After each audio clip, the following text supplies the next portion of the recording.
Welcome to Choose Views with Richard Chew.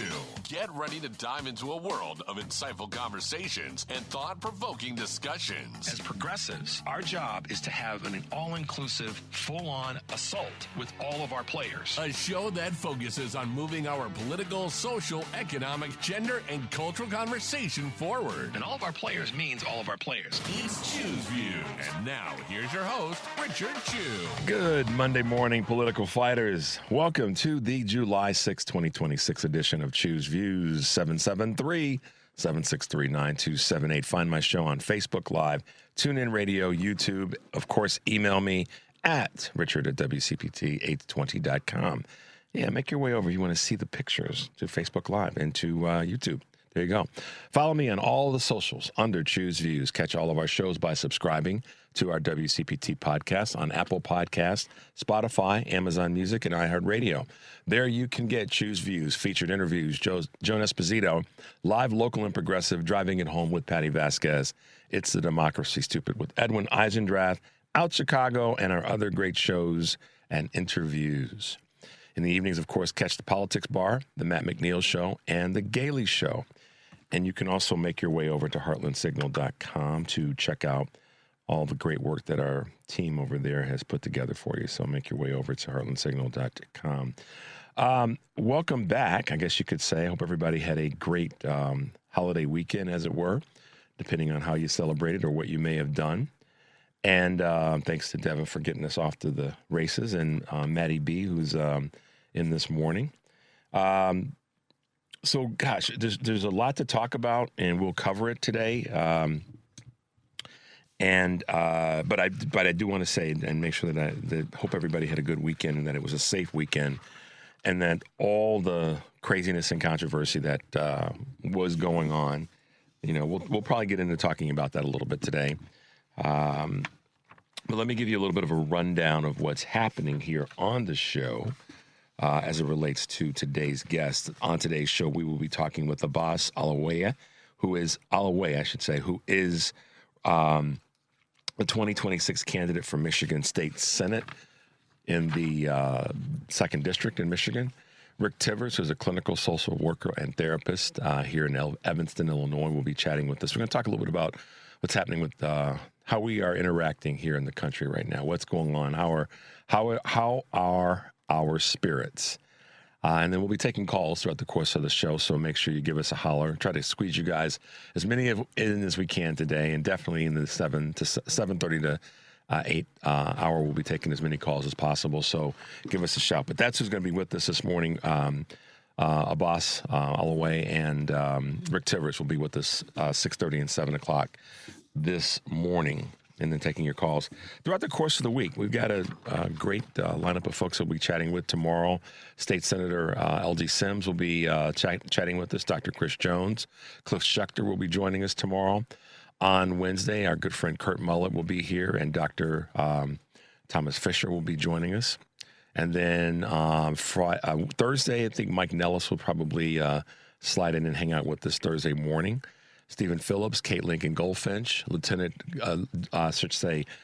Lieutenant Governor Hashmi will be with us Friday. Our good friend Karen Byrne from True Blue Politics Podcast, and Amy McDonald will be with us as well, the Foolish Optimist. So looking forward to chatting with all of our guests throughout the course of this week, and you guys can tune in and all the rest. We'll be getting your calls in and grabbing them along the way as well.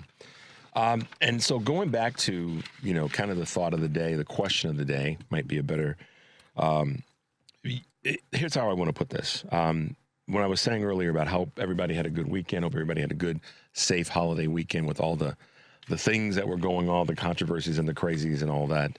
I wanted to ask a question about that, which is, what are your thoughts on the weekend? Yours and others, you know, what are your thoughts about this, what we call it, the Trump MAGA show?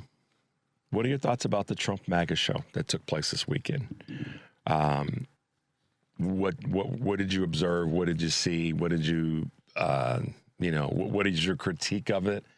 But I want to hear your thoughts about the Trump weekend as we celebrated our 250th Let us know. And what were your bright spots and encouraging spots? Let us know that as well. What were your thoughts of the Trump weekend, the Trump MAGA show, as I'm calling it? And also, what were your thoughts overall of the weekend? How did your weekend go? And let us know some of the bright spots, some of the encouraging spots that that you had. So we can chat about those when you call in, or we can talk about those when you text in. Either way, let us know. And you can do that also by going to our Facebook page and posting your comments there.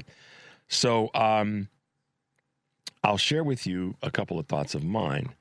Obviously, there were some things that took place on the mall and the big party that Donald put together, and the speeches were pretty awful. I didn't watch any of them, but I did catch clips of them.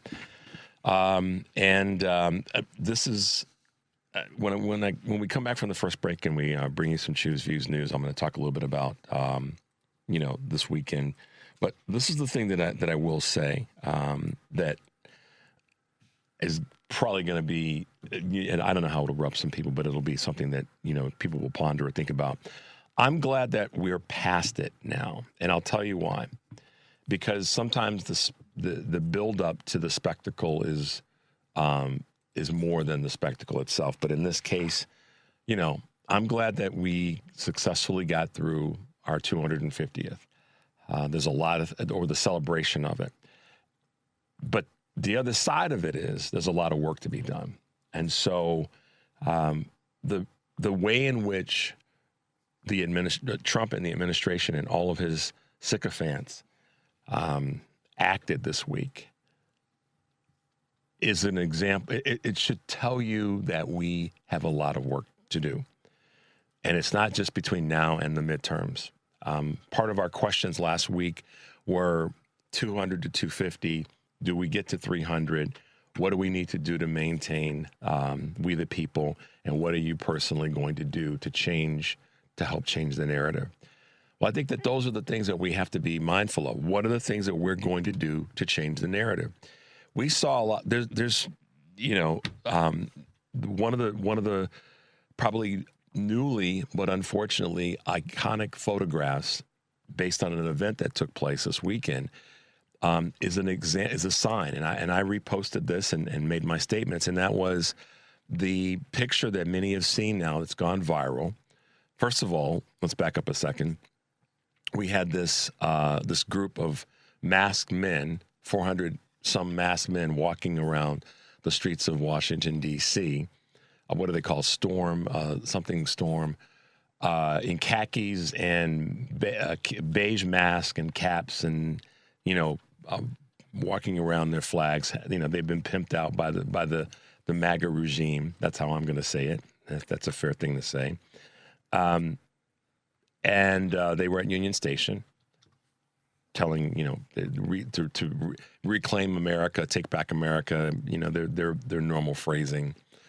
And what really is the photograph that everybody's talking about that's going to become the new iconic photograph, and some people have even matched it up on social media showing the picture of Rosa Parks on the bus, and now we've got this young woman who was on the train surrounded.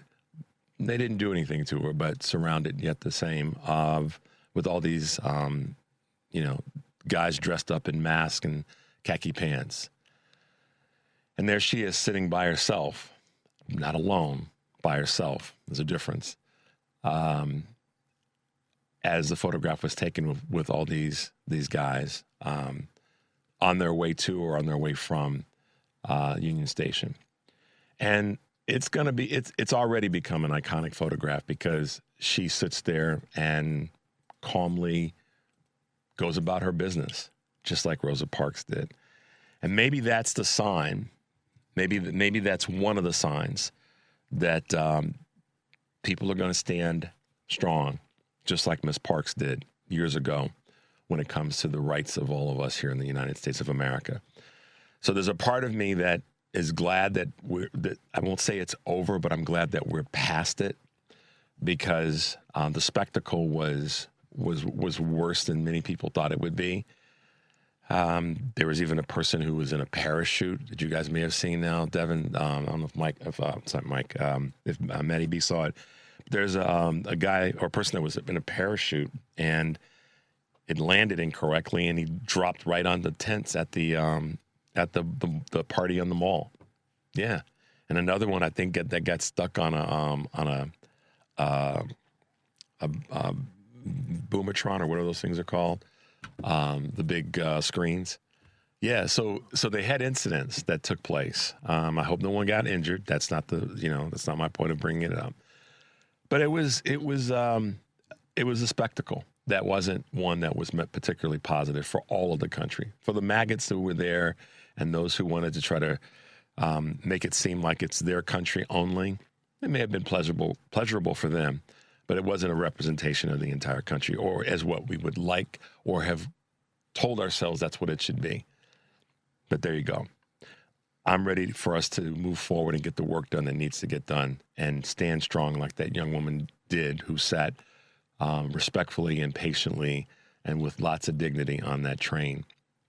So there you go. Mondays, here we are, guys. We're going to take a quick break. You're listening to Choose Views on WCPT, AM 820 in Chicago, WARR 1520 AM and 103.5 FM from Warren County, North Carolina, and AM 950, the progressive voice of Minnesota. I'm Richard Chu. We'll be right back.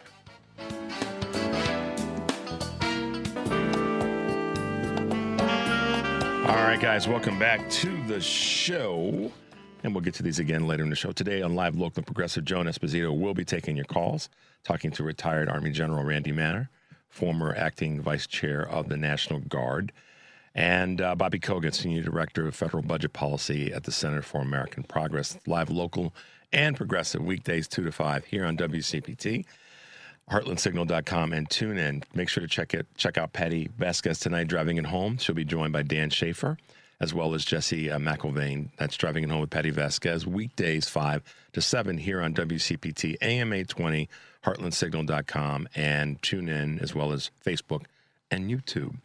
And as I said, tomorrow, LG Sims, Illinois State Senator representing the 17th District, will be joining us. Dr. Chris Jones, candidate for Congress in Arkansas, and Cliff Schechter, Democratic political advisor, will be joining us. So make sure you tune in, by all means.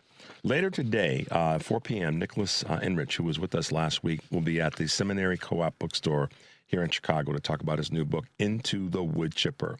It's going to be at 5751 South Woodlawn Avenue in good old Hyde Park, Chicago.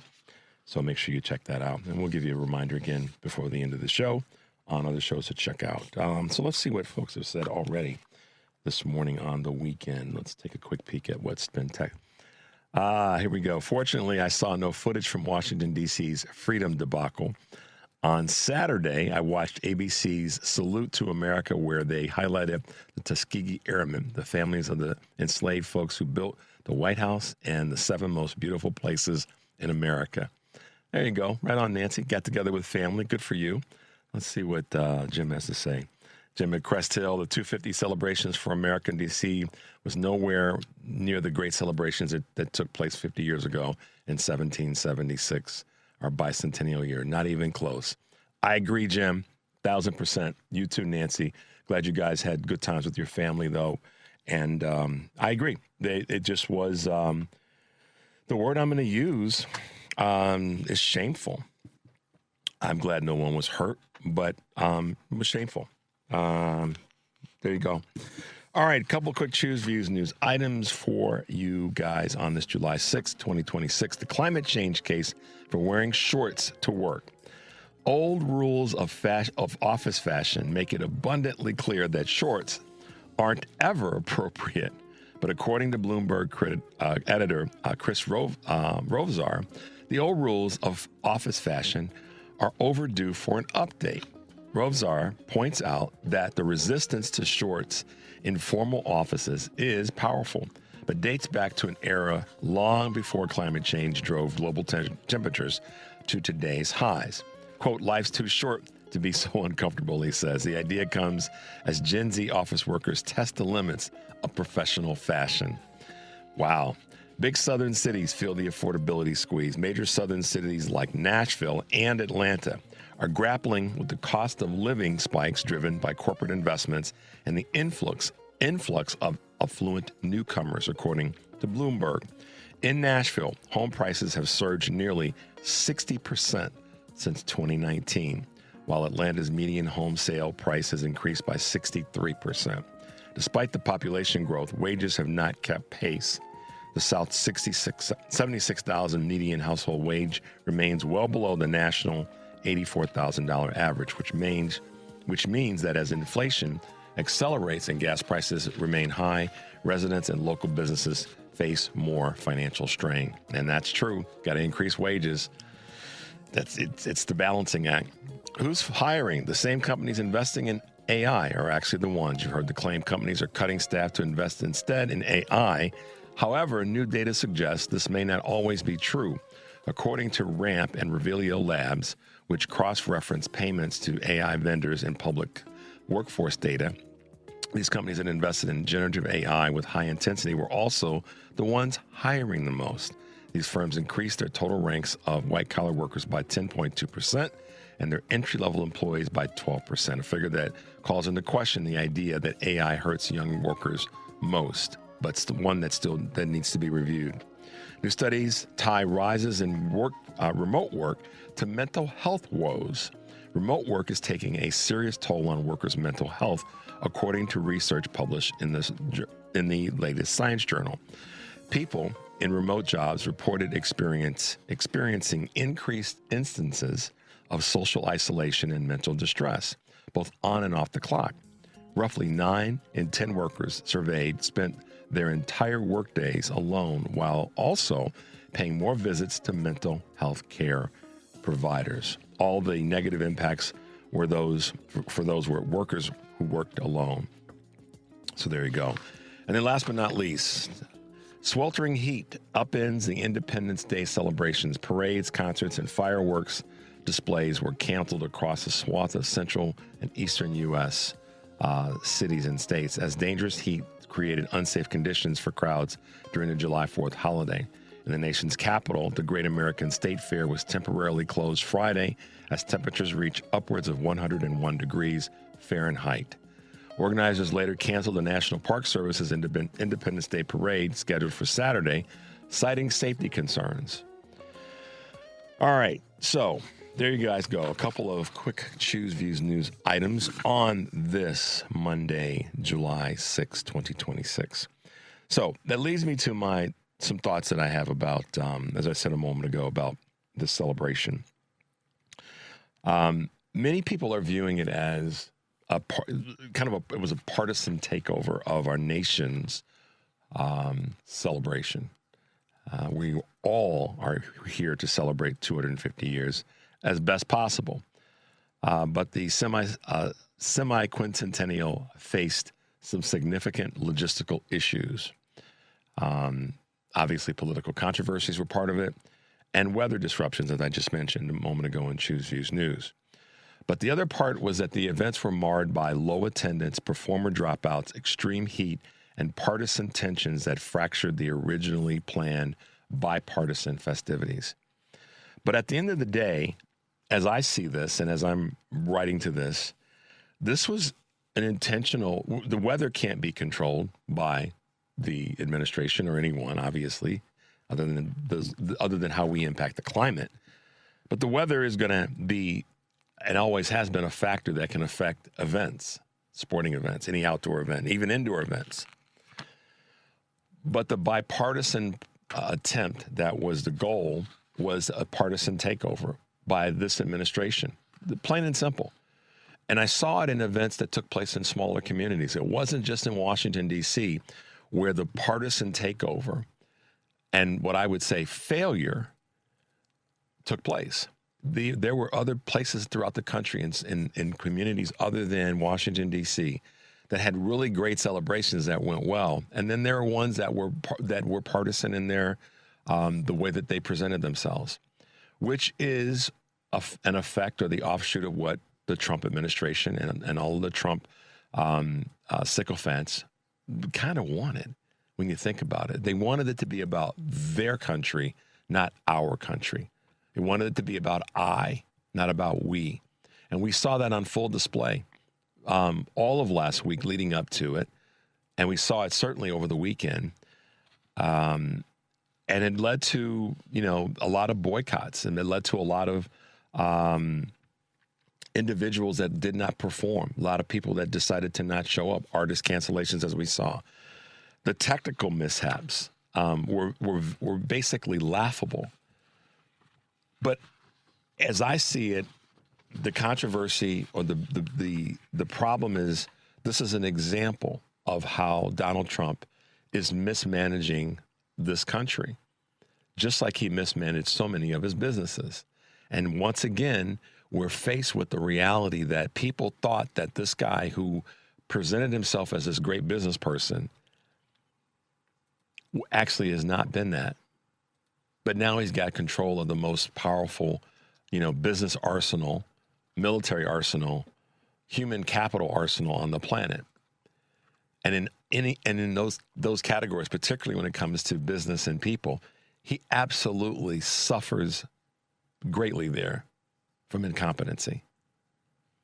And so during this, what should have been a wonderful weekend where everyone was inspired to our 250th anniversary with all of our flaws, what Donald Trump actually did and his party did, his entire party, yes, all of you who are trolls to this show and trolls to this station that are MAGA trolls, what he actually did is he stole from us the joy, or I'm sorry, he tried to steal from us the joy that should have been this representation of 250 years of imperfections moving toward a better place, or as they say, a better union. So my take on it is I'm glad we got past it. I'm looking forward to us working hard, rolling up our sleeves and getting the things done that we've got to get done to take back our country from these thieves. Let's take a quick break. The number is 773-763-9278. You're listening to Choose Views on WCPT AM 820 in Chicago and WARR 1520 AM and 103.5 FM from Warren County, North Carolina, and AM 950, the progressive voice of Minnesota. I'm Richard Chu. We'll be right back.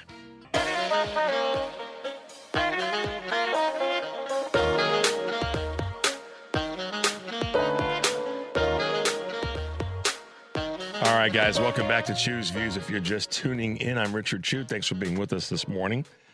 I got another great response in text. It says, Richard, when we went on a hike with some friends, followed by some grilled hot dogs, we talked about holidays gone by and assured each other that this too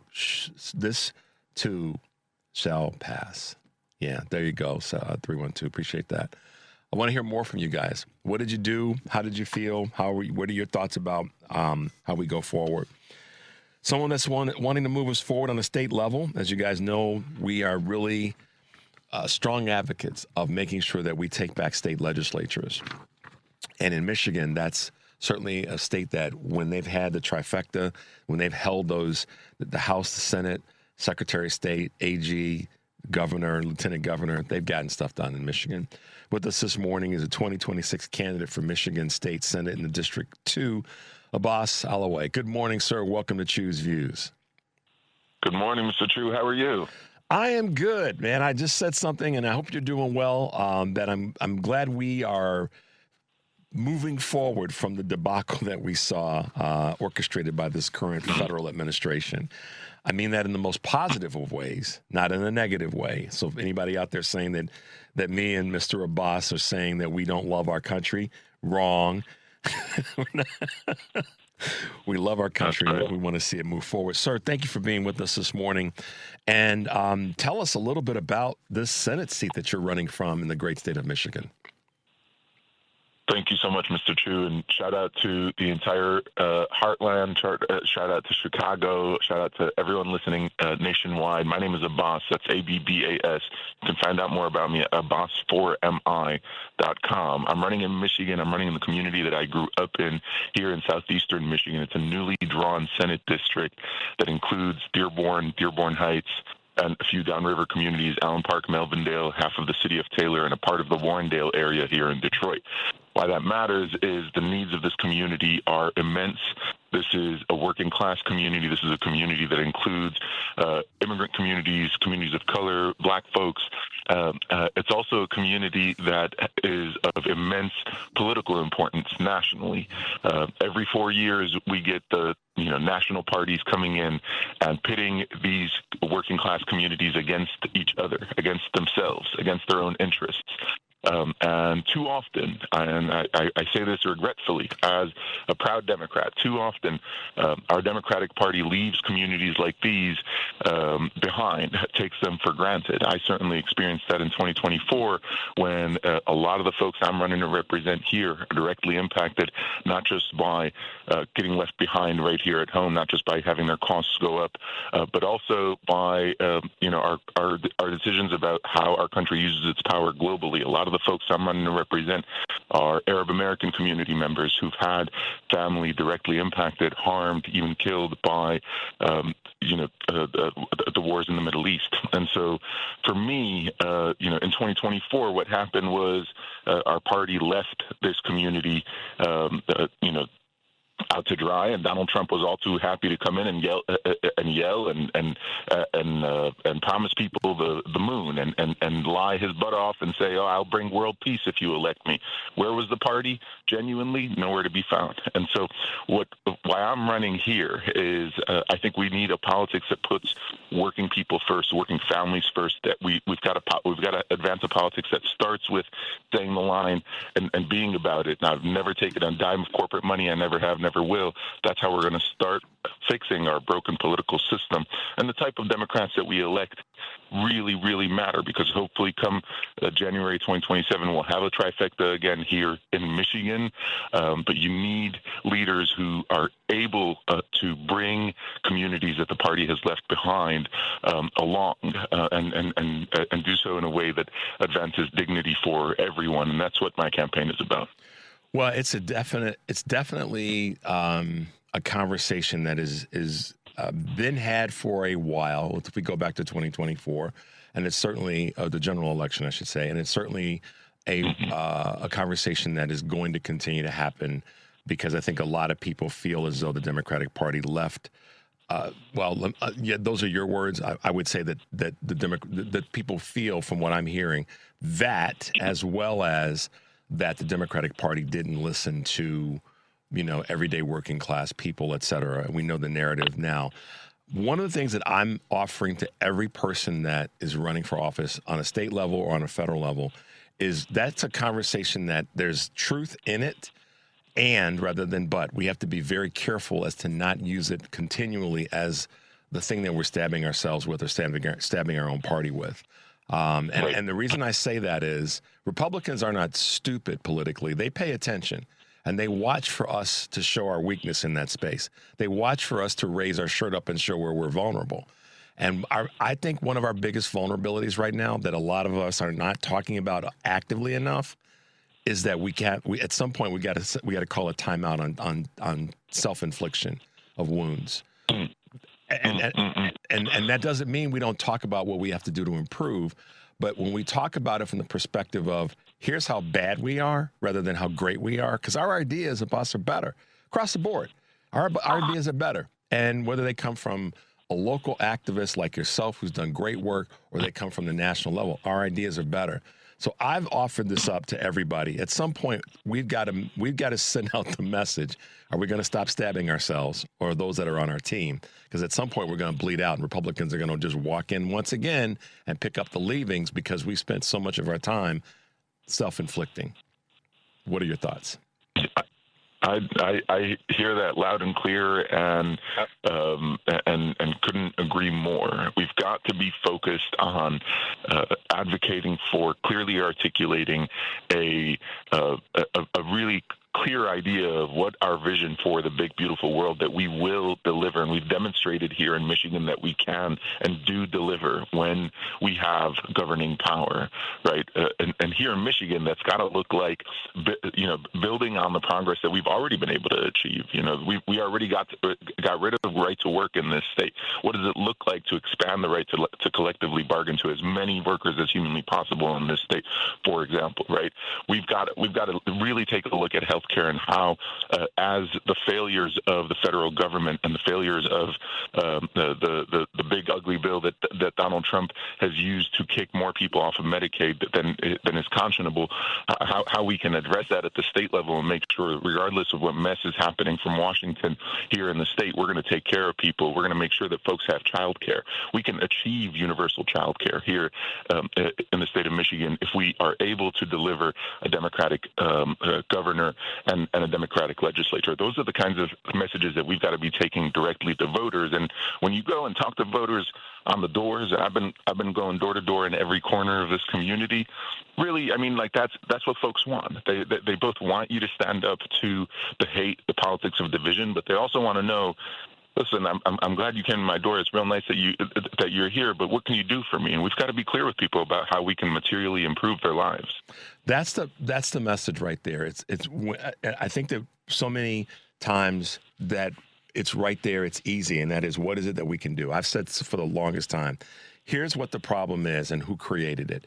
Here's what the fix is and how it's going to matter to you and who's going to benefit from it. It's not complicated. I think that that's what people want to know. They want to see, because to say that there's not a problem is irresponsible. You know this.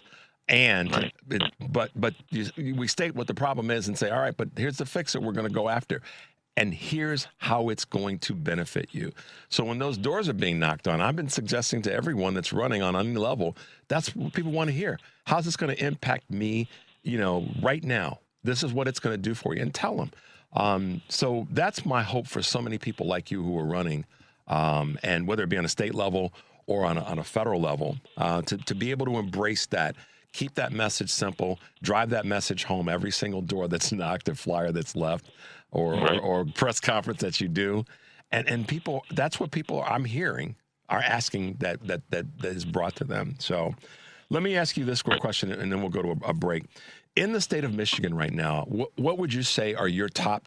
And I know that running as a state senator, you look at this a little bit differently than a lot of people would because you have a different lens. But in Michigan right now, what are the things that are the really the core issues that you're trying to get across to people? That are everybody's got the thing that they run on, but what would you say are yours? Right. Honestly, right now, Mr. Chu, top of mind for me, I'm on the ground here in Michigan right now. We've got, this is day 4 of a whole bunch of folks in our communities being without power. There was a big storm that happened a few days ago, and I'm especially concerned right now about our seniors. I think in general, any society is only as decent as how it treats its elders, its seniors, its veterans, people with disabilities. And I think our state, and quite frankly, our country, has been woefully behind as it relates to creating a society that really prioritizes our seniors and their needs. I hear that from seniors when I go door to door, and I certainly heard that this weekend from multiple seniors who were at a loss because they genuinely still don't have power. Part of what we got to do here locally in Michigan is there is a monopoly as it relates to our utilities here in southeastern Michigan. And because of the way money moves in politics, that monopoly is reinforced, and their rates can only go up.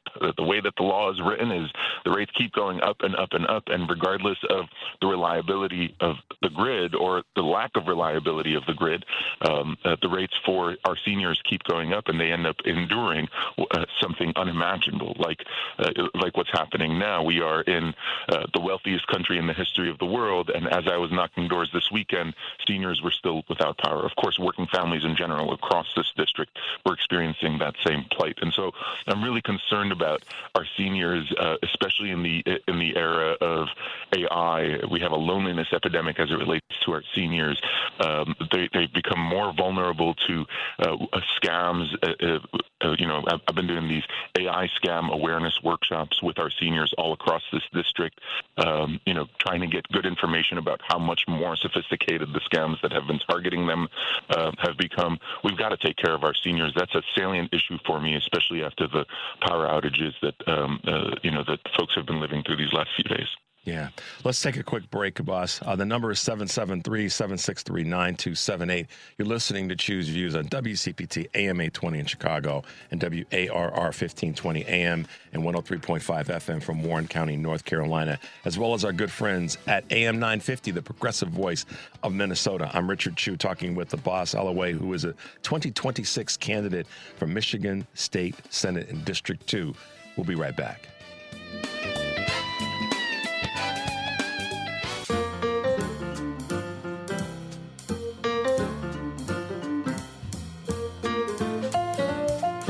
All right, guys, welcome back to Choose Views. If you are just tuning in, I'm Richard Chu. Thanks for being with us this morning.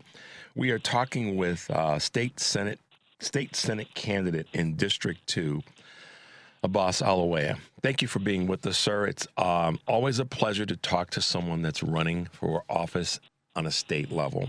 I have so many people realize more and more now, since we've had so much success in so many of these off-year elections, midterm elections, pre-midterm elections, also known as primaries, and of course the specials, that when we win state houses, or we have state houses in congressional, I should say legislative positions, we do so much better on a national level.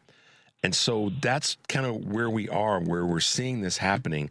What do you think has been the reason for that, or the reasons, plural, for us doing so well? I mean, in Iowa, we did well. We did well in places that a lot of people didn't expect us. In Mississippi, the list goes on, where we've won state Senate and state House positions. Talk to us a little bit about your observation there.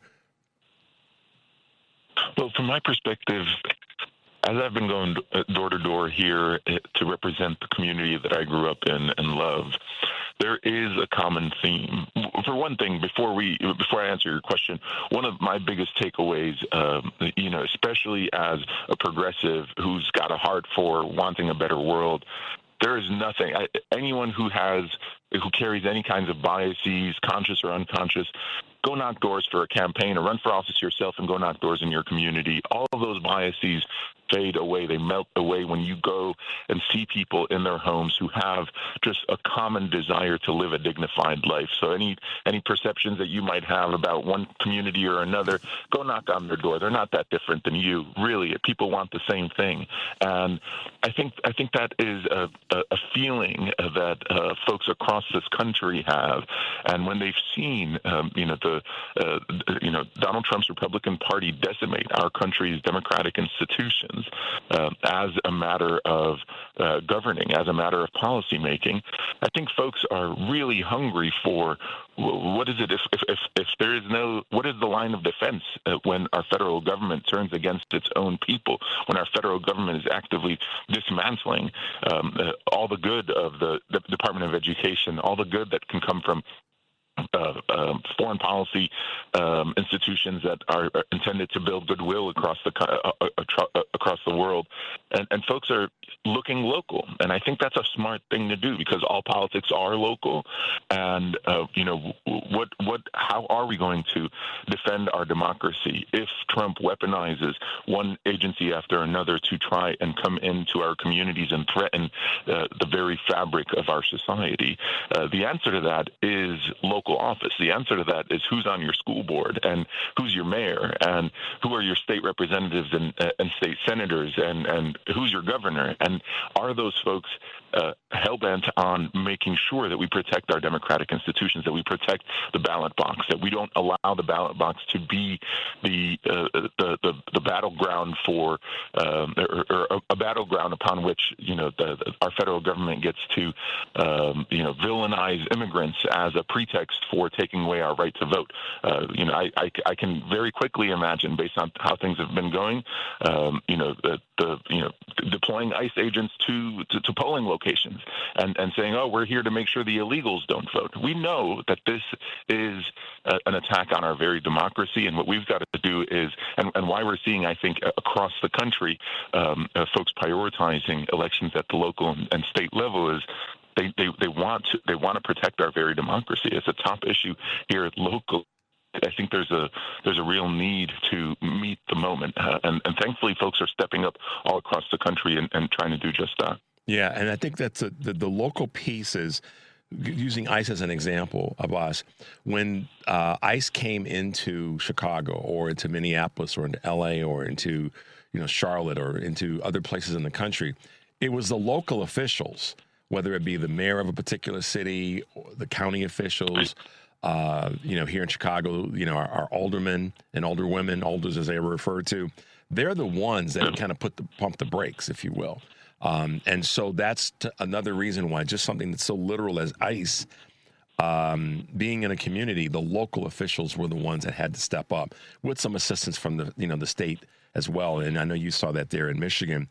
Let's talk a little bit about that. The state, the balance of power is the words I'm looking for in the state of Michigan right now, and for the last 6-ish years, Democrats have been able to really be good leaders. But it's because we've had control of so many levers of elected office. Obviously, the governor, lieutenant governor, AG, secretary of state, House and Senate for a while. Let's talk about what it means right now to get that back, or to maintain what we've got in those top offices, but then also in the state legislature. What does it mean to get back control of both chambers? Yeah.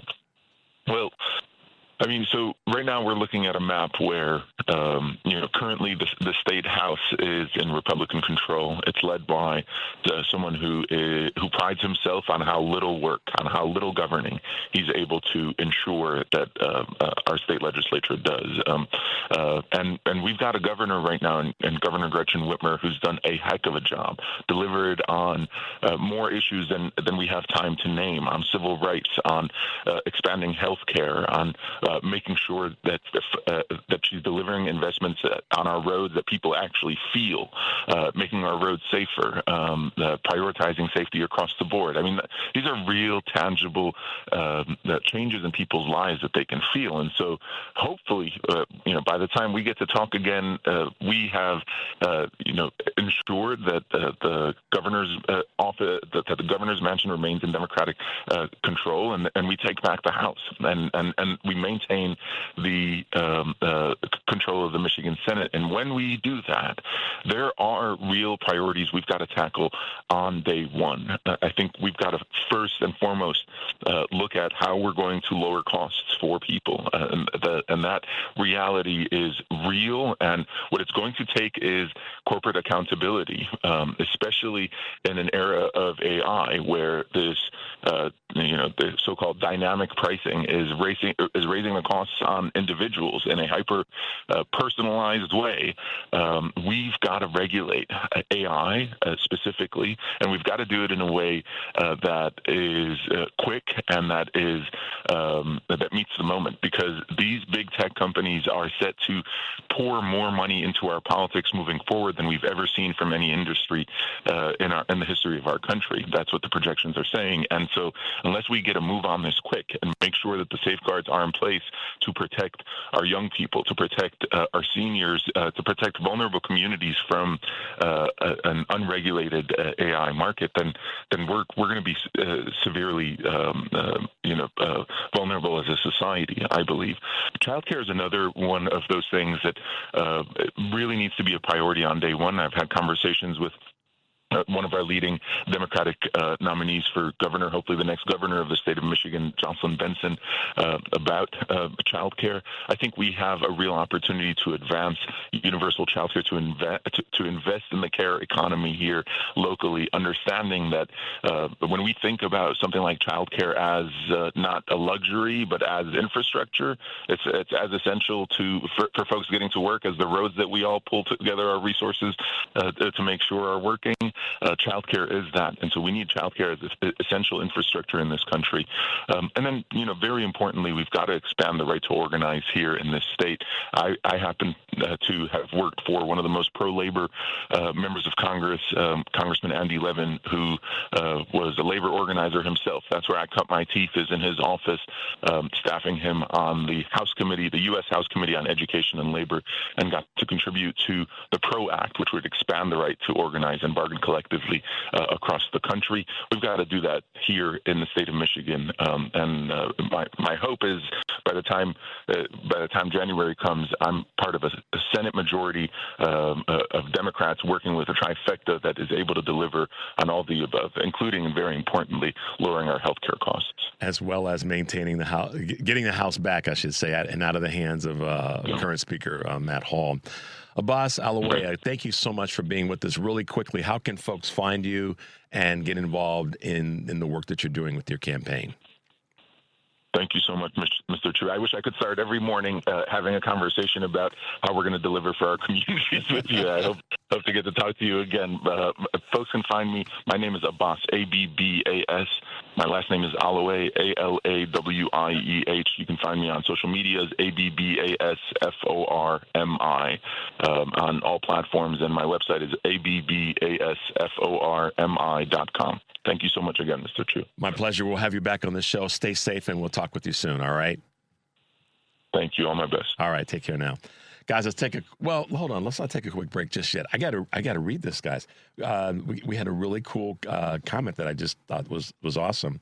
I can't help but imagine, this is about the weekend, I can't help but imagine how wonderful this 250th celebration would have been if Kamala Harris were there in office, full of joy and unity. I remember the 1976 celebration and how everyone decorated their homes and felt safe and welcome to the celebrations. I try to hold on to that vision for the future. Thanks, 708. That's a really well put, to imagine that, what that would have been like. So let's do something about it. Let's do the work, like Abbas said. Let's come together as community, and let's fight together, not against each other, to make sure that we put ourselves back on track. We got to do it. We have no choice. Let's take a quick break, guys. 773-763-9278 is the number. You're listening to Choose Views on WCPT, AM 820 in Chicago, and WARR 1520 AM, as well as 103.5 FM from Warren County, North Carolina, and AM 950, the progressive voice of Minnesota. I'm Richard Chu. We're going to take a quick break, and we'll be right back.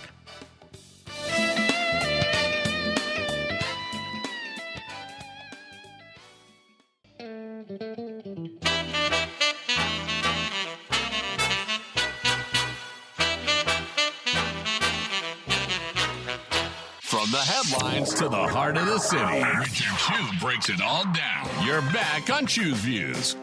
Hey, guys, welcome back to the show. Today on Live, Local, and Progressive. Again, make sure to tune in to Joan Esposito. She'll be taking your calls and talking to retired Army Major General Randy Manner and Bobby Kogan from the Center for American Progress. Dan Schaefer will be joining Patty Vasquez this evening from 2 to 5, and Jess McIlvain, Executive Director of Plainfield Pride, will be with Patty as well.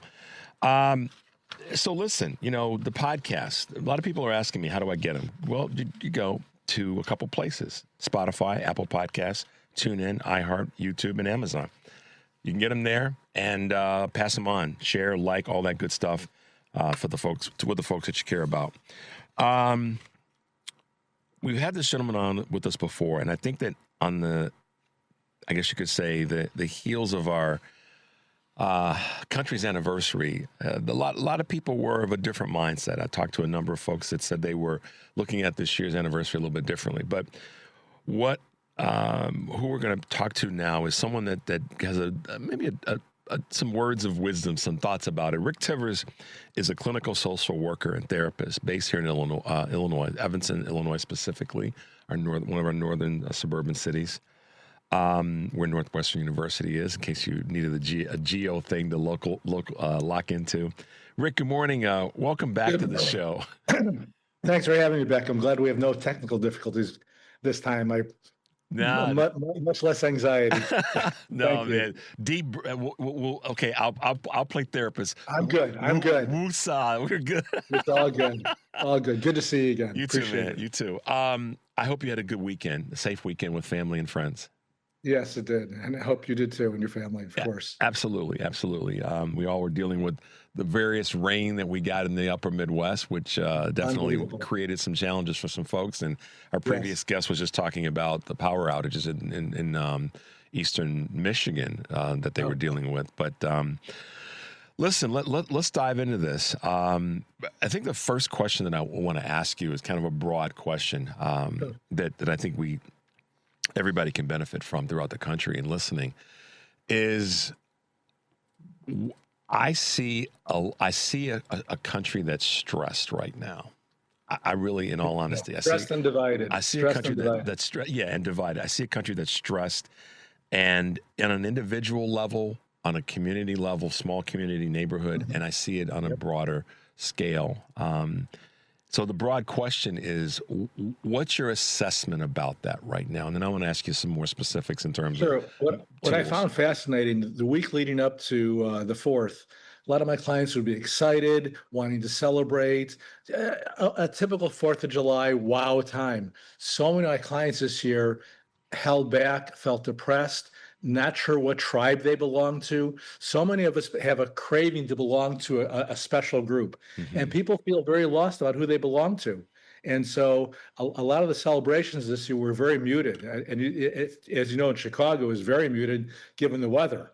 Yeah. So I see a lot of depression about how do we celebrate? How do we let go? What are we believing in even right now? And because there's such conflict amongst even those of us who can be progressive sometime. Yeah. So I'm not sure if that answers the question, but I'm seeing a lot of depression and anxiety about that. No, and I think that I mean, again, I'm talking to the person who's licensed in this space, but me as someone that's lived a number of years, if there's certainly a thing that I've learned is when something ain't right, you got to acknowledge that it ain't right, and then try to find ways to address it and move forward. If that means help externally, as in terms of someone that's a professional like you. We have to do that, and I think that that's a thing right now that, not to put this into politics, but because there's some political solutions. I think that we have to acknowledge that the country's in pain right now, and I can tell you that that's real because even saying that almost got me choked up. Yeah, there's tremendous pain. I do a fair amount of group therapy, and I'm known for it. And people crave groups because they want to feel a part of something, seen and understood. It is not about being agreed with. A lot of people think, well, if I'm going to be in a group, if I'm going to have friendships, you better agree with me. No, part of the craving is to be desired and seen and understood. And I may not agree with you, but this is what I do know about you. That, again, reduces the anxiety. It's not just about agreeing with. I have some very close clients and friends that are opposite of me. And we can have tremendous, healthy conversations because we can at least acknowledge the other person's point of view. We don't agree with it. We don't agree with it strongly, but there's enough respect, tenderness, and love where we can at least tolerate each other's differences. And I find that so rare these days. Okay, so let's go back on the acknowledging that the group piece and then the acknowledgement piece. Yes. First of all, and this may seem rudimentary, but sometimes we skip past rudimentary things and we miss some basic points. But why is that so critical? Why is it important, or why do we have that desire to be part of a group, community, whatever it may be? One, and then the other part is, why is the being heard part so much more important than being agreed with part? The great questions, because the sense of aloneness can cause tremendous rumination, obsessive thoughts. We perseverate about how we're not good enough, what's wrong with us. And when we connect with someone, the isolation immediately goes down. I do a lot of work with addictions, from sex addiction, drug addiction, you name it, gambling addiction. And the number one thing I look at is this person isolated? And I'm going to say 9 times out of 10, it's based on isolation. Wow. That's why groups are so important and powerful. Um, Isolation just creates a lot of our own thought process that can truly be distorted. Some of the scripts and messages we tell ourselves from childhood, from parents, that may no longer be accurate. Yeah. And what I really believe in solid therapeutic experience is what I call corrective emotional experiences, that your thinking may a little bit distorted. Let's look at this perspective. So I don't know if that's what you're looking for, but isolation is really, it is so damaging. What about the acknowledgement part as it relates to, we hear this phrase oftentimes, and I think it's sometimes overused. We can agree to disagree, because sometimes I think that in and of itself doesn't mean you're necessarily listening to the person. You're just sort of passing along to say, okay, I'll get through this because I don't really want to hear what they have to say. I think that disagreeing, having confrontation, if you will, or having an opposing thought to or pushback on our thoughts is actually healthy, because then you get to see a little bit more about yourself than maybe you realized. Am I crazy in saying that? I think it's great. One of the things I love about relationships and groups, for people to take responsibility, but here's what I said: for people to take responsibility, we can see a mirror of ourselves. Oftentimes we'll see things in ourselves through other people that we don't want to acknowledge. So the more reactive we are to somebody else, we got to look at what's that about with me. You said something I want to get back to about 30 seconds ago. I do some consulting. I did some consulting for about 4 years in a predominantly Latino, all Black leadership group. And I'm a white man with privilege. I started off by acknowledging I'm a white man of privilege. And bluntly, I have 3 kids, was married to a woman for 18 years, and I'm an openly gay man married to an African-American man. When I was able to acknowledge that, trust increased, because I acknowledge I'm a man of privilege and I don't get the Black experience. I'm curious about it. Because oftentimes leaders will go in and say, oh, I know exactly what you're talking about. No, that's so insulting and disrespectful. I want to know what you're talking about. I want to be curious about it. I want to look at my racist side that I believe we all have. Yeah. And so that opened up some healthy discussions. If I came in, I'm the expert and I know better than you. Wow, what a way of setting up a lack of trust, and so disrespectful and inaccurate. Yeah, that's interesting. A short story. A friend of mine who is in the LGBTQ community and I were talking once. This is about 8 years ago, and he walked in, like, proudly said to me, "Richard, I get it now." I said, "What are you talking about?" He said, "I get what you mean." He said, "You and I could walk into a restaurant. You're a straight Black man. I'm a gay white guy." He said, "And they wouldn't know that I'm gay. They know I'm a white guy, but they wouldn't know I'm gay."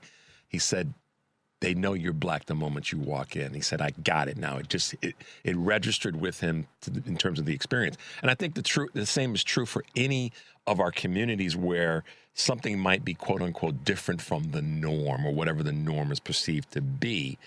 And when we put ourselves in a situation where we have to experience difference from the norm or get out of our comfort zone, that's where the growth is. That's where because you're exposed to something that you didn't know about yourself necessarily. And suddenly you go, oh yeah, wow. I didn't realize I did that or said that or felt that way. And so, okay, cool. I get it. And there's so much more we can unpack. And I appreciate the relationship we have with your friend. That's really beautiful. One thing that I've been trained to do with my husband is, as we walk into a room, see how many people of color there are. Yeah. Now, as a white man, would I have done that before? Absolutely not. These days, it's part of my mode of operation. Yeah. It's interesting that part there. I think it's putting yourself in a situation where you're uncomfortable. Force is sometimes perceived as a negative word, but it encourages you, or it creates a dynamic where you have to grow. If you truly want to grow, is because you then say, all right, well, this is not what my norm is, my comfort, my privilege, which we all have, by the way, in some capacity. But it allows you to see things a little bit differently. Rick, hold your thought because we're going to take a quick break. When we come back, I want to talk about this as the overlay to how we find some growth in the country right now. 773-763-9278 is a number. You're listening to Choose Views on WCPT, AM 820 in Chicago, and WARR 1520 AM and 103.5 FM from Warren County, North Carolina, and AM 950, the progressive voice of Minnesota. I'm Richard Chu. Rick Tivers and I will be right back.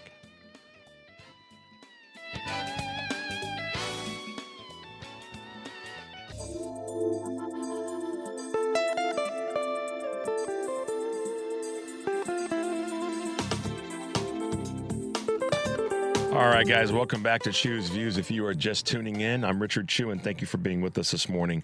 Rick Tivers and I are kind of chopping it up as it relates to where we are and how we think we can do some things to move us forward. Rick is a clinical social worker and therapist based here in Evanston, Illinois, suburb north of Chicago. Rick, before we went to the break, I was talking about the importance of trying to heal our nation. I know that's a big task right now. And you said yourself that a number of people that you've talked to of late have been feeling that isolation, feeling the silo. And sometimes the silo is comfortable because it's safe because you don't have to, well, I shouldn't say you don't have to, you put yourself in a position where you feel protected because you're in your own thoughts, your own world, and you don't have to deal with the outside stuff.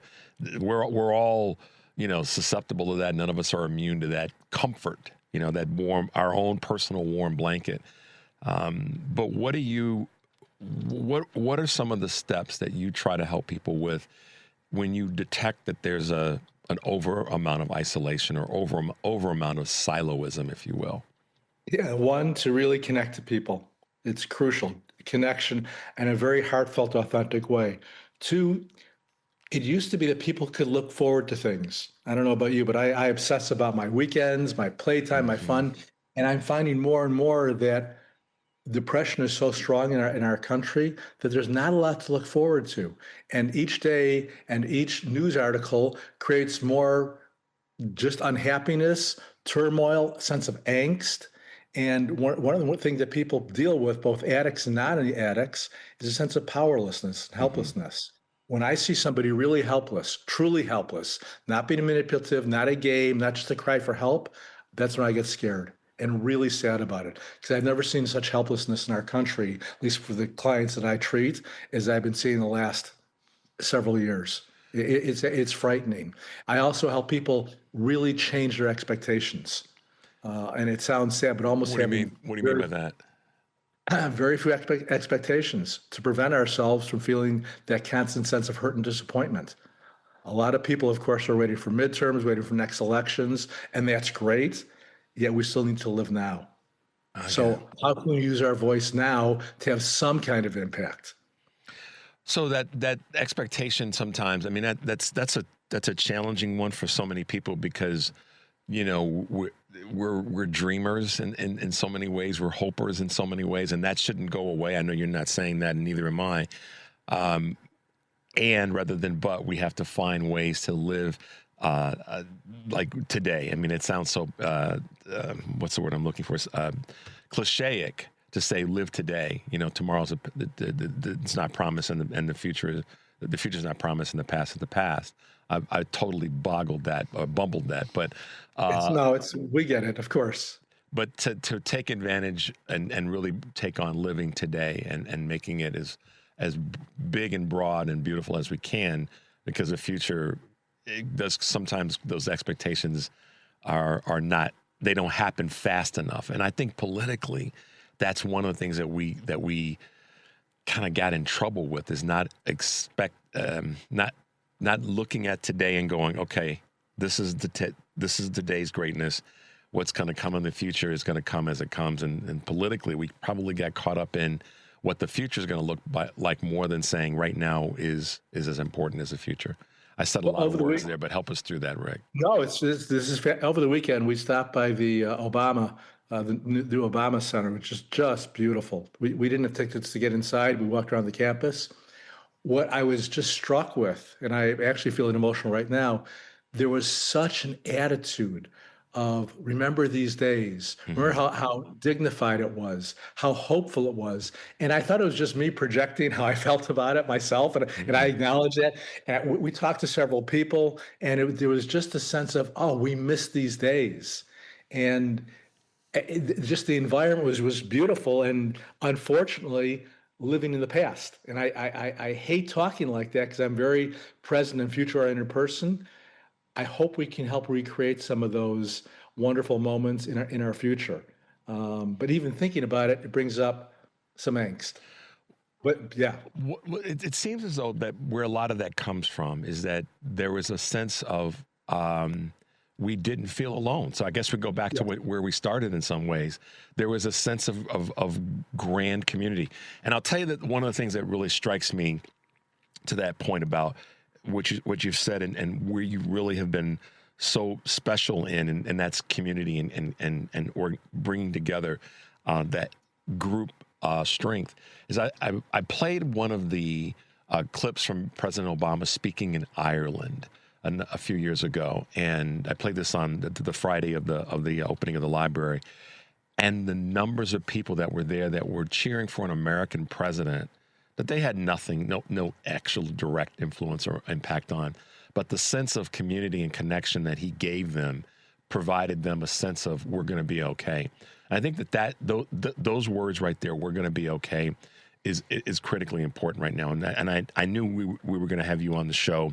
And one of the reasons that I asked a question earlier about people's thoughts of the weekend and what were some of the encouraging points and encouraging spots is because I do believe we're going to be okay, but I know that we're going to have to get there, acknowledge that we've got issues, and then we have to come up with the plans as a community to work as hard as hell to make sure that happens. It's not just going to happen. We have to do the work to make it happen.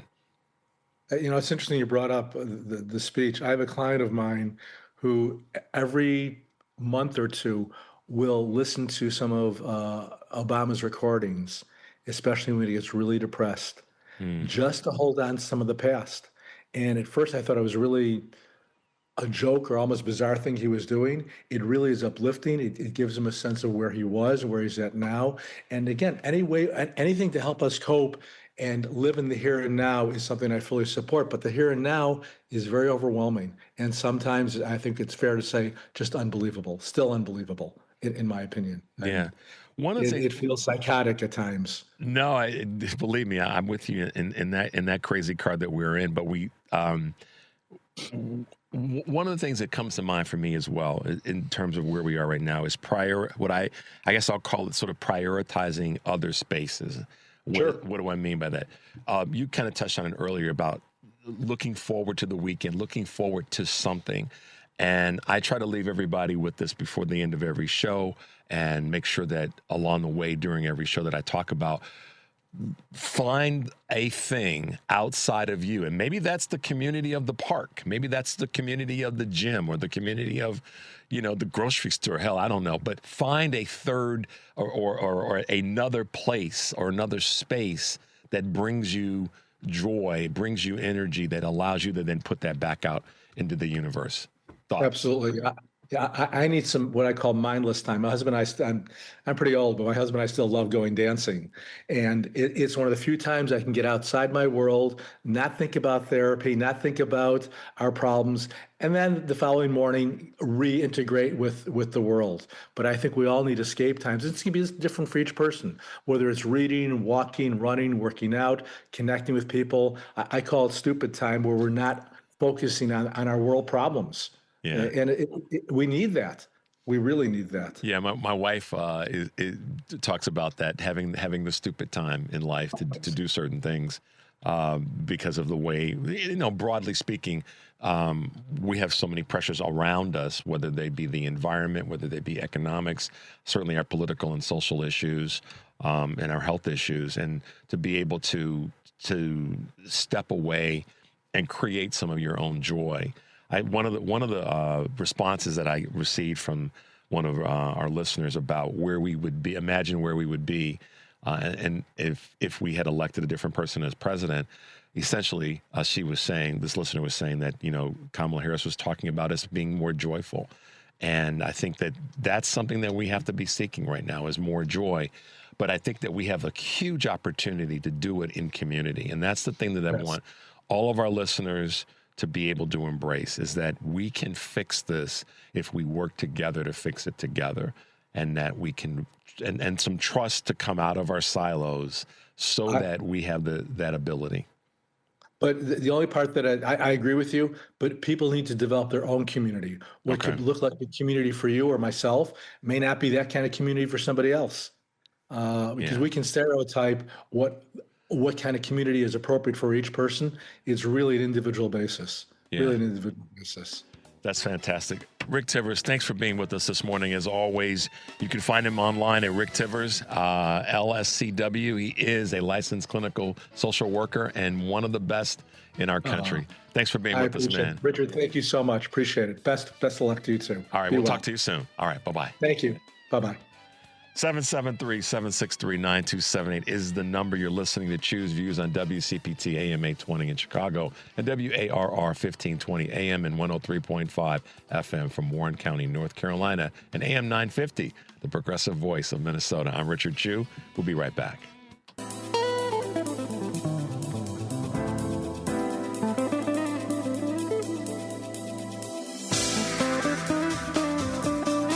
All right, guys, welcome back to Choose Views. If you're just tuning in, I'm Richard Chu, and thanks for being with us this morning. Thanks to Rick Tivers. I know that we could have gone deeper and deeper into the weeds on where we are right now in our country and what we're trying to work our way out of. I appreciate his time to talk with us. And, you know, one of the things that I've said in my way as your host is, I want to always bring you guys the best that I've got. And in some cases that means, you know, kind of touching the third rail of where our brains are and where our hearts are when it comes to these challenges that we're going through. You know, sometimes things happen with the show that you don't expect, but things are planned as well. And one of the things that I wanted to be able to do is talk about where we are and how we're feeling about where we are, because I know that this past week and the lead up to it, as I said at the top of the show, was stressful for a lot of people. And I know that a lot of people were highly disappointed. We like to celebrate. We like the energy that comes from doing, like Rick said, doing something that makes us feel good or that energizes us or, you know, gives us something to look forward to, as he talked about, being able to see something that is a thing that we're aspiring toward. And a celebration of an anniversary is one of those things. You know, a birthday is an anniversary. And you know, all the other things that we celebrate that have happened, that we are blessed to be alive for them to happen again. And so that's part of the reason why I'm glad we were able to touch on that a little bit with Rick as it relates to what we look forward to.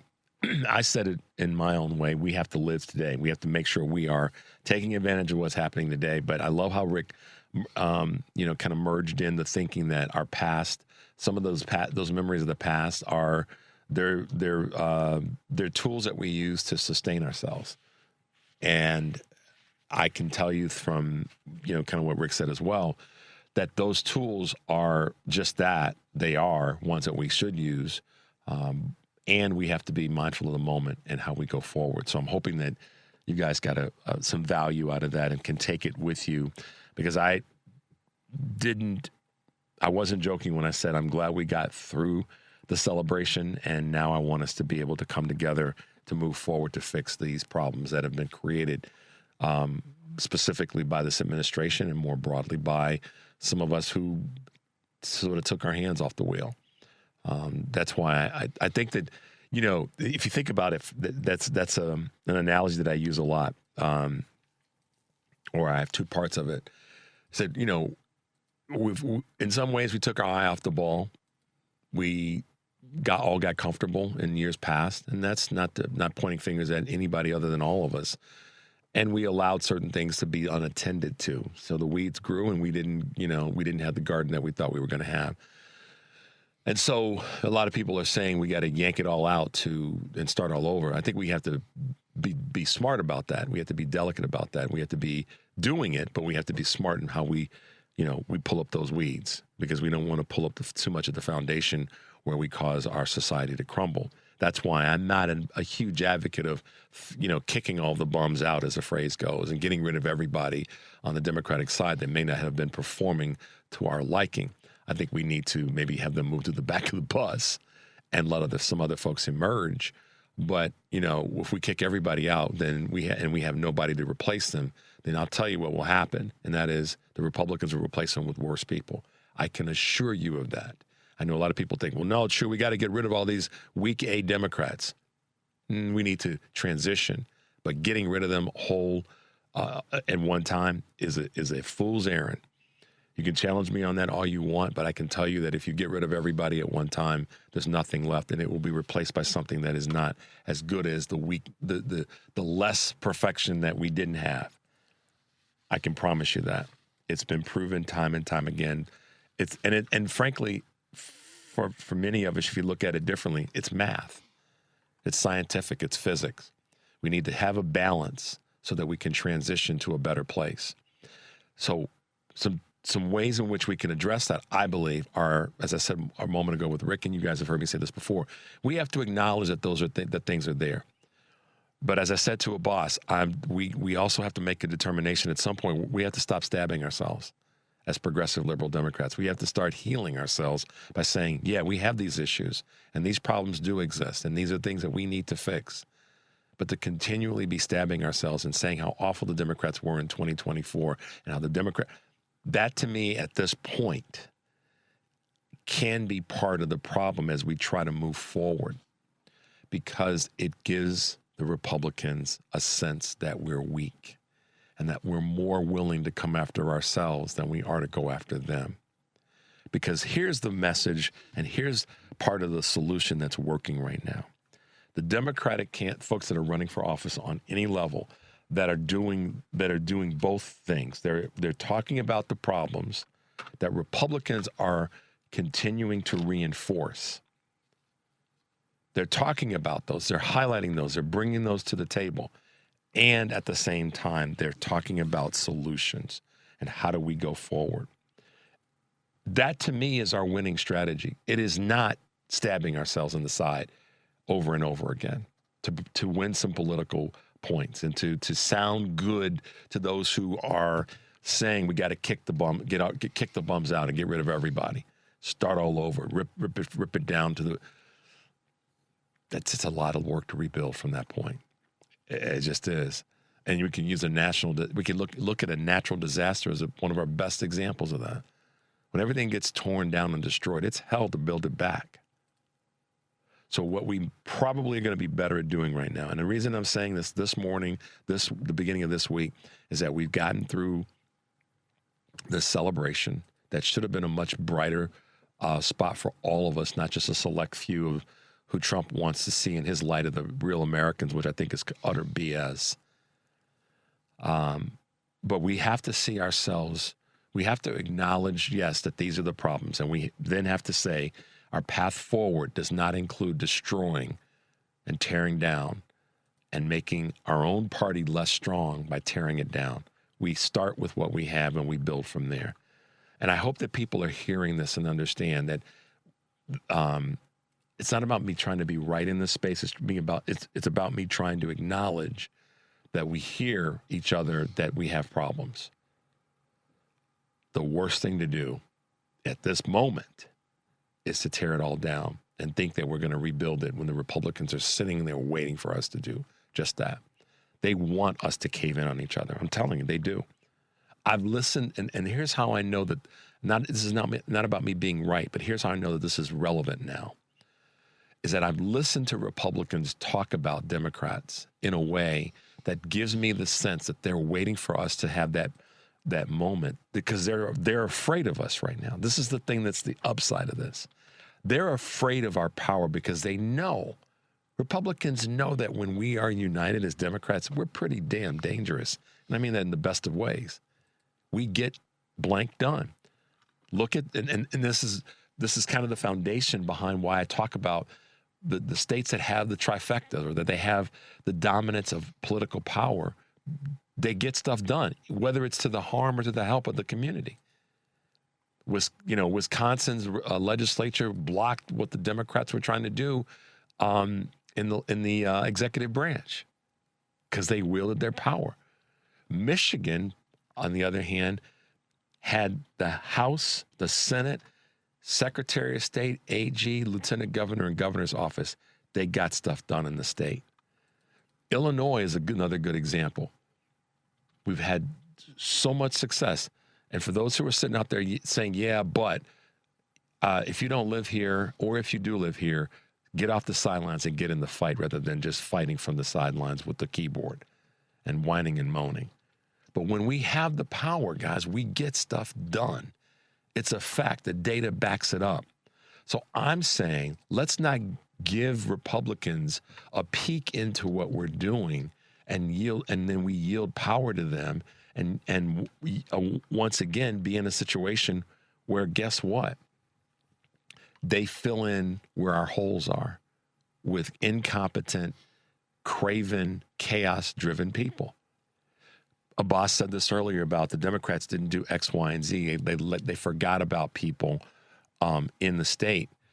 Well, Democrats didn't forget about people in the state of Michigan. There are areas that didn't perform well because Democrats should have done a better job of campaigning and talking about issues. I don't call that forgetting because let's be honest, that some of those same communities were ones that were uncommitted because they decided that they weren't going to vote for Biden or Harris because of their positions on what was happening in the Middle East. Look what that got us. So it wasn't just about Democrats forgetting about people.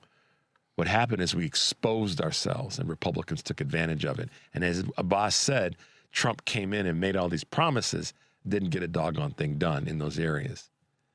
So we have to be careful to self-inflict.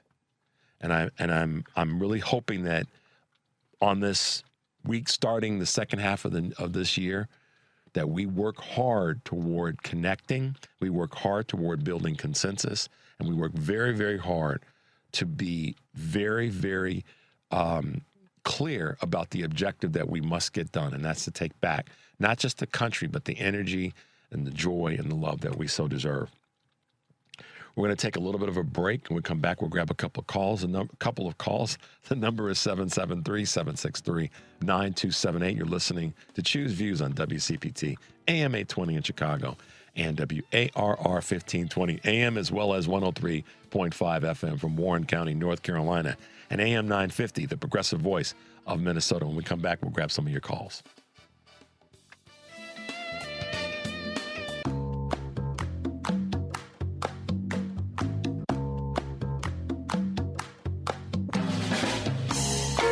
All right, guys, welcome back to Choose Views. If you're just tuning in, I'm Richard Chu, and thanks for your text messages as well as thanks for your Facebook post, which we'll get to in a second. But let's grab a couple of quick calls. Let's go to Don in Chicago. Good morning, Don. Welcome to the show. Hey, good morning, Richard. I just want to say how much I appreciate how you express what the Democrats should be doing now. I could not agree with you more.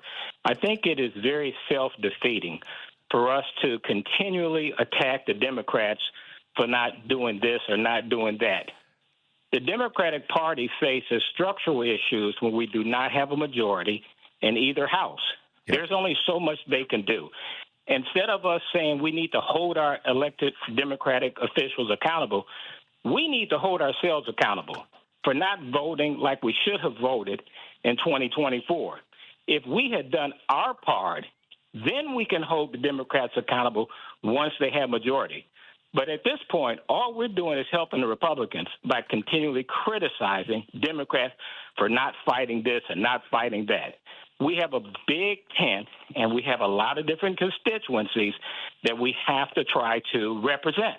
Yeah. And that's not as easy. That's just not an easy task to do. So we need to stop it, quit it, criticizing the Democratic Party. Don, I appreciate you.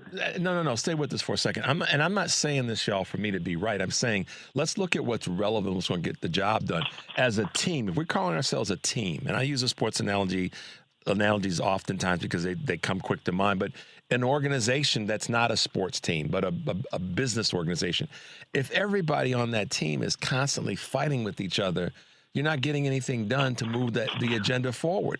Any championship team, at some point, if they're fighting in the locker room behind closed doors, and they're fixing their problems, and they're coming out and they're whipping tail.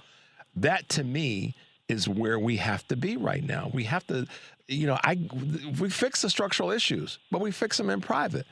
And a lot of people that want to just have our business in the street, and some people have said to me, Don, that's that old school talking about.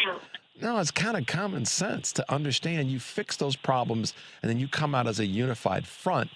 And here's what's interesting. The Republican Party right now, the fracturing is because they're fixing their problems in public, right? We're seeing the openings as Democrats, and guess what the smart candidates are doing that are running? They're attacking that, and guess what they're doing, Don? They're winning. They're not attacking it themselves. So... I couldn't agree with you more, Richard. Couldn't agree with you more. Call me crazy, Don. I just want to continue to encourage you because I think the commentary you're making is very much on point.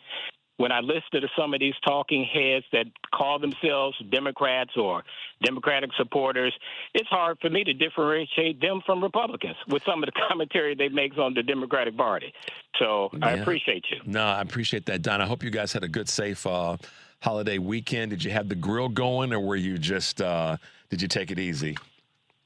No, I had the grill going, and of course I listened to the speech of Frederick Douglass. I always listen to that. I like the way James Earl Jones delivers that speech. So it's always a time for me to be reflective on where we are in this country. So it was a restful day, yes. Good for you. Good for you. Well, Don, thank you for your contribution to the show. We appreciate you. Stay safe, and we'll look to hear from you again soon, okay? Will do, Richard. Have a good one. You too. Bye now. All righty, let's go to Ernie. Ernie from Chicago. Hey, Ernie, good morning and welcome to the show. Yes, sir. Thank you for taking my call. I've listened to this show for quite a while, over years, and what bothers me the most is all the talking and the beautiful words that everybody says, but what's the solution? And just use immigration as a situation. Okay, close the borders. Okay, well, what are you going to do after that? I haven't heard either party, and they're both to blame all these years of not putting forth a plan for legal immigration and what this country is going to face down the road. Europe has faced it because their populations are not growing, so they have people coming in to do the work. So how are we going to assimilate those workers that we're going to need in America to work in hospitals and nursing homes or whatever it is? Well, how are they going to Ernie, let me ask you this question. No, let me ask you a question in all fairness. I don't disagree with you in terms of we talk about it, but the goal is let's talk about it to the point in a direction to fixing it. If we use immigration as an example, I don't know a singular answer, but I do know that the problem isn't something that is going to be fixed in a vacuum. It's something that we have to collectively resolve.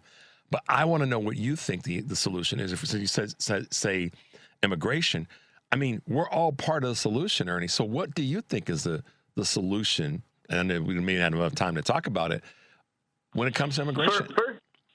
First of all, everybody has to agree that there has to be legal immigration and what it should look like.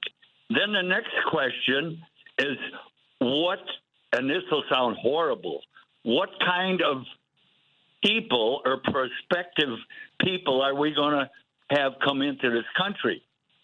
And some of them are really hard. Oh, they're really hardworking. And the people that come in from Mexico or whatever for landscaping and doing it, where I live in Chicago, those guys are working hard and everything else. Okay, but it'll reach a point where you don't need any more of those people. You're going to need those people, like I said, in care centers. Okay, so you're going to let more those people come in that are going to cut grass? or you're going to need somebody else. Well, Ernie, let's try something real quick. And all due respect, I try not to refer to folks as those people, because that in and of itself that creates a dynamic where the others are, and then fill in the blanks. Yes, I agree with you. I'm sorry. No, that's okay. I just, when I hear that, I'm not singling you out, Ernie. Don't take that the wrong way. I'm just saying. I work with Mexican people all the time at where I volunteer for school for reading. And yes, they're beautiful, wonderful people. Just like everybody, there's nice people all over the world. And there's also, that's a different subject. But let's stick with this is what happens. Let's stick with the immigration problem. Okay, how many people are you going to let in? What kind of, just leave it with jobs. What kind of jobs do we need? And I listen to what other countries, how they analyze prospective people to come in and do jobs. Well, what can you do? What jobs we need in our country? Well, I think it's a combination of the jobs that are needed based on the economic and requirements of the country. I think that's a part of it. And again, like I said, I know we weren't going to solve immigration in the short time that we have. I think it's a planning issue, but it's also, we've got to acknowledge the fact that there are a large number of people in our country that are very, very racist, sexist, and biased. And they've stated it, starting with Donald Trump and many others, that they don't want people from certain places coming to the United States.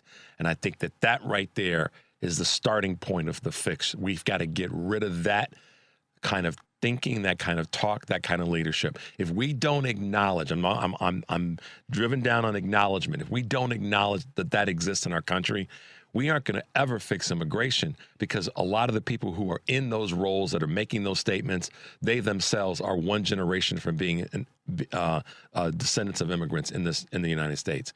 So we have to stop that language. We have to get rid of people. If you want to talk about getting rid of people, we have to get rid of people who state those kinds of things, because that in and of itself is destructive to the fabric of the country. And then look at our plan towards going forward based on what the economic and social requirements are of the country. That's where I think we have to start. Without that, we just keep giving the same people in office saying the same things about we got to close the borders, we got to get rid of these people, we can only let certain people in the country. I think that's insane. So respectful. Yeah. What is your solution? Let's make it real simple. I'll agree with everything you said, except what's your plan for the economic and having people come in to our country? What's your immigration policy? Well, I can't denote that in the short amount of time that we have, but what I will say is, I'll go back to what I just said, is we have to stop making people feel unwelcome that are coming to the country for whatever reason they're coming for, as it relates to the many people may be coming from poverty ridden countries. They may be coming from political torment, and they're trying to find refuge. So that's why this is a big conversation. But we also have to remember, Ernie, immigration to this country is not just from the southern border. There are people who migrate to this country from the northern border and by boats and planes that come in to different parts of the country. It's not just folks that come from brown countries from the south. So again, we have to stop this isolation, biased thinking about where people are coming from and what they're bringing, because there's a bunch of people that have come from parts of Europe that could fit the same narrative. But to fix that, we have to start acknowledging that there are people who are racist, sexist, and biased towards immigration in the first place. Without acknowledging that, we can't fix the problem, I believe. So there you go. Ernie, thank you for your call this morning. Thanks for your passion on this topic. And I stand on that, guys. We have to acknowledge that racism, that sexism, that bias exists from the highest offices in the country. And until we acknowledge that exists, fixing it is just a constant, wheel of talking about hate, talking about the others, talking about them, those people. No, we aren't going to fix it until we acknowledge that that's part of the problem, candidly. So that's my observation. I'm not saying that's a fix. I'm saying that's my observation, to be perfectly clear. But we'll keep on this conversation. Guys, listen, find your joy. Let's work hard this second half of the year to get some things done that we've not gotten done that we want to work together to get done. And I promise you, if we stay focused on that, we will see some things move in a better direction. It's on us to fix this, not any single individual. Stay tuned for the Stephanie Miller Show. And remember to take a deep breath and make your life count. We'll see you tomorrow.